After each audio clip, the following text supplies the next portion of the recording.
I got seen. I was put onto a little cubicle bed, whereupon the medics, two paramedics and the ambulance could go, and then I was on that bed for an hour before somebody came in. The staff were excellent. I won't say anything about the staff. Well, Barbara, I've got to move on just because we're running out of time and I've got another guest. But yes, the staff generally in these situations, the paramedics, the hospital staff generally are excellent, but the system seems to be failing. I wonder what we can do. 08459 455 555. Sorry to cut you short, but we've got a lot to squeeze in.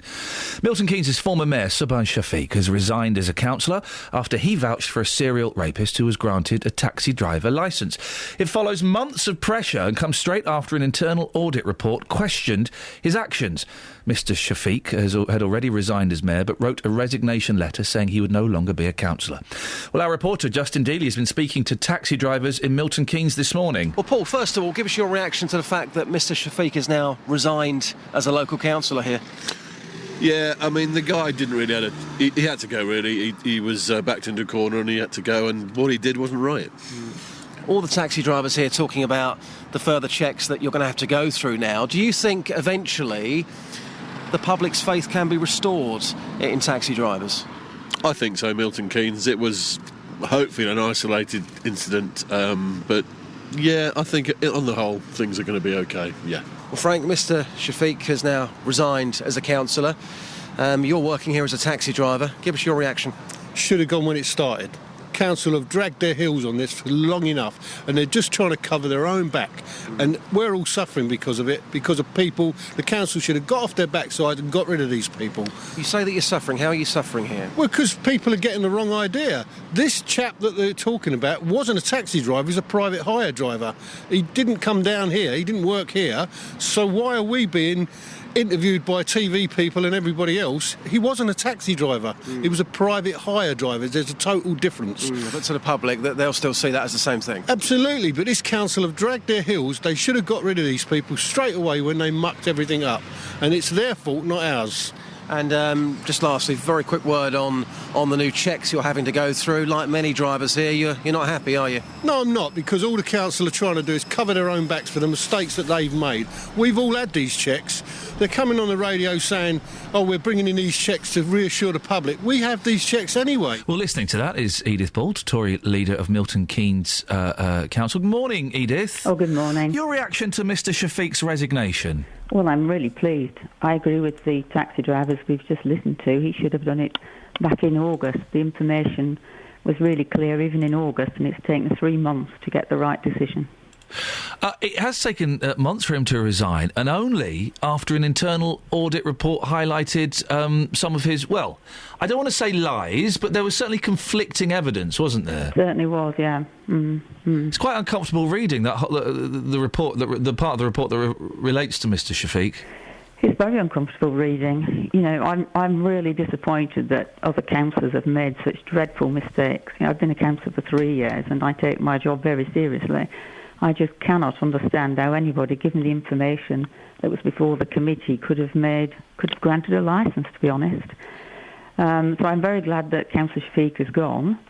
But the audit report is also very clear that other councillors made mistakes, and there's one councillor, Councillor Burke, who, according to the report, he still doesn't accept responsibility for the mistakes he made at the second hearing in deciding to give Mr Kiani, the convicted rapist, his licence back. I just cannot understand it. Do you think Mr Burke needs to stand down now? Well, I think he really needs to examine his conscience, and if it was me, I would stand down. Added to the fact, he was actually chair of licensing at the time and chair of the subcommittee that considered the revocation of a licence and decided to give Mr Kiani his licence back. So as far as I'm concerned, it's pretty clear he made a dreadful mistake as a councillor. You're there to make decisions on behalf of the public and take responsibility. It really is a very serious job that you carry out on behalf of the public, and Councillor Burke got it wrong.